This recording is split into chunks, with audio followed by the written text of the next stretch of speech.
News, सच जरूरी है। नमस्कार, एमएनएस न्यूज लाइव में आप सभी का स्वागत है। मैं हूं आपके साथ अर्शी अंसारी। आइए देखते हैं देश और दुनिया की तमाम बड़ी खबरें।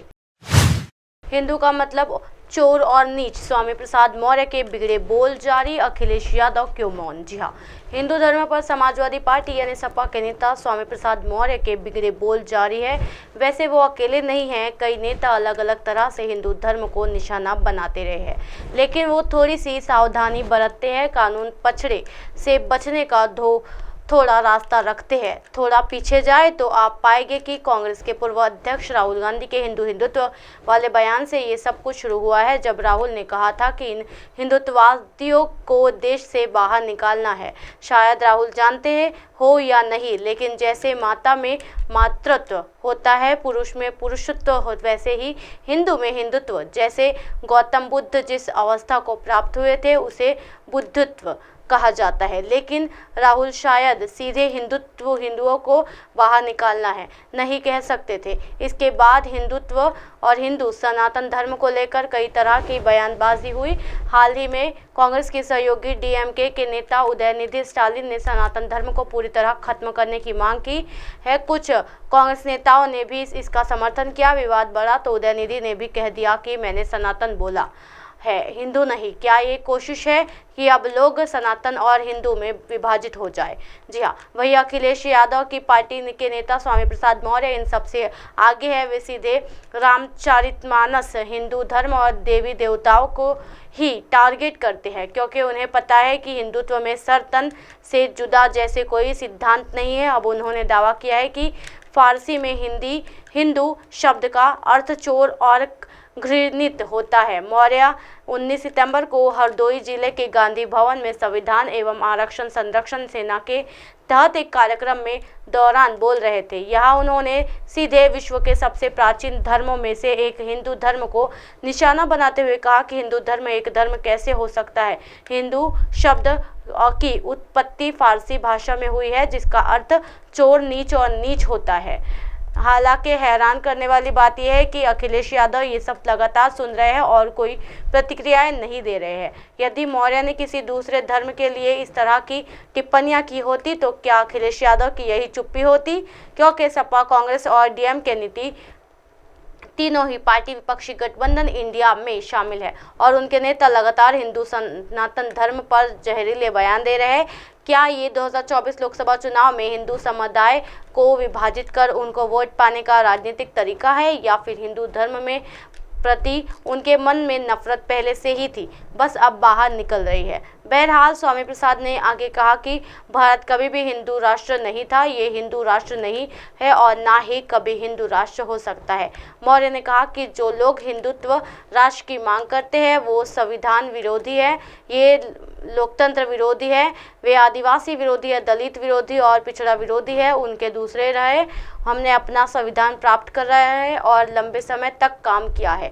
स्वामी प्रसाद मौर्य ने अपने संबोधन के दौरान उन्होंने ब्राह्मणों पर भी हमला बोला है।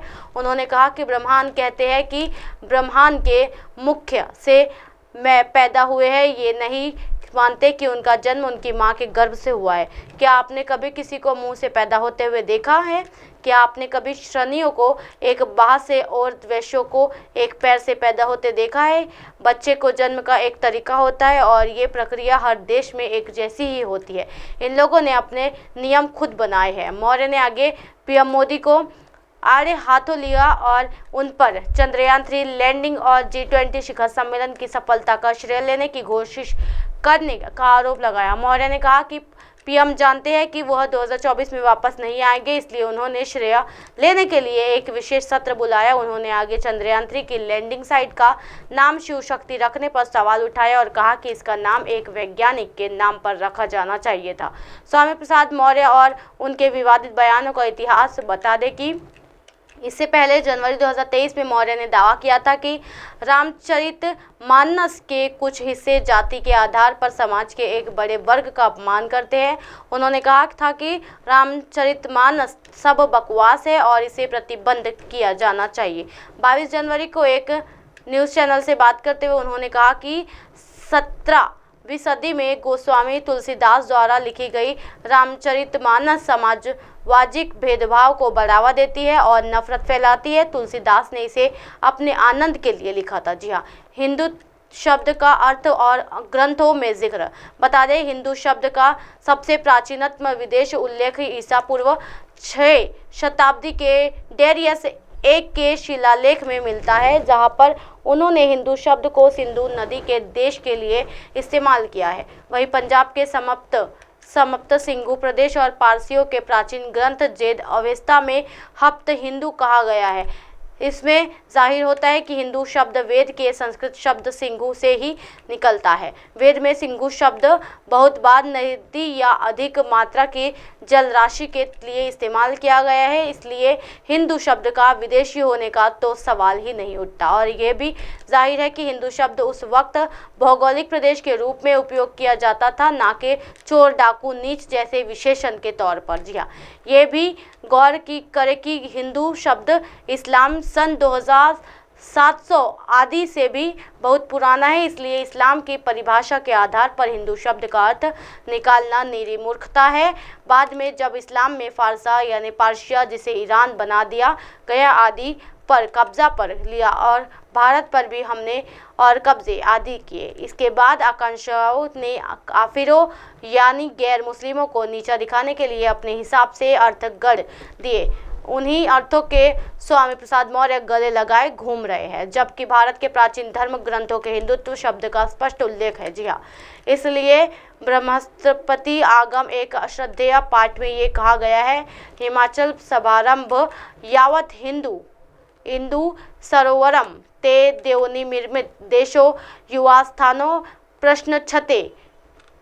हिमाचलम सभारंभ यावत इंदो सावेरवत देव निर्मित देखे हिंदुत्व स्थान प्रावसते। जी हाँ, अर्थ है हिमाचल प्रवर्तन से शुरू होकर हिंदुत्व महासागर तक फैला हुआ है। भगवान द्वारा बनाया गया देश हिंदू कहलाता है। एक अन्य संदर्भ मेरु तंत्र एक शैव आगम से आता है, जहाँ परम शिव पराशक्ति से बात करते हैं। हिनाचा देशीयतम हिंदू रेचुयच तो प्रिय, अर्थ है जो अज्ञानता और हीनता का त्याग करे उसे हिंदू कहते हैं। यही बात कल्पद्रुम में भी वर्णित है। माधव दिग्विजय और परिजात हरण में भी हिंदुत्व शब्द का वर्णन मिलता है। बढ़ते हैं अगली खबर की ओर।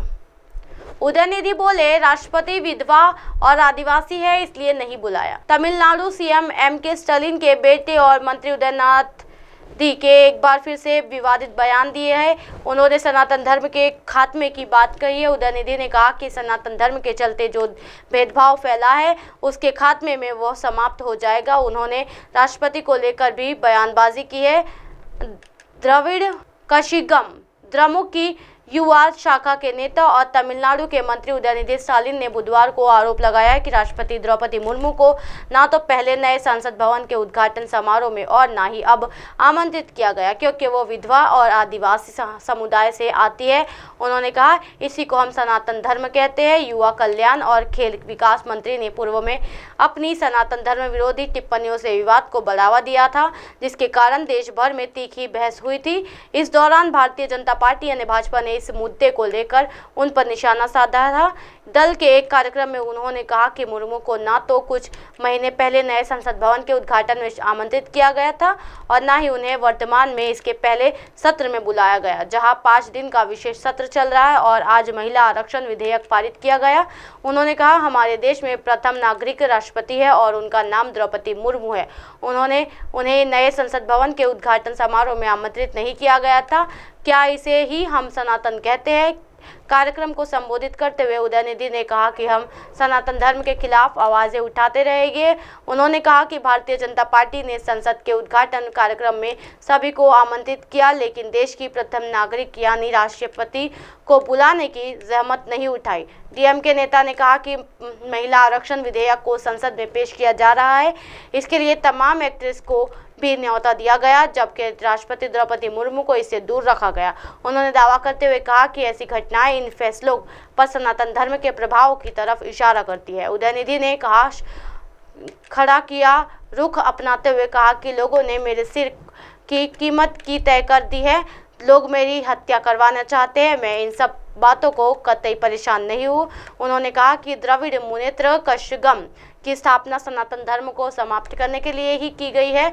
हम लोग तब तक चैन से नहीं बैठेंगे जब तक अपने उद्देश्य को पूरा नहीं कर लेते। इसी तरह की दिन भर की तमाम बड़ी खबरों से फिर कराएगी आपका रूबरू। तब तक देखते रहिए एमएनएस न्यूज़ नेटवर्क। मेरे साथ यानी अर्श अंसारी के साथ। नमस्कार।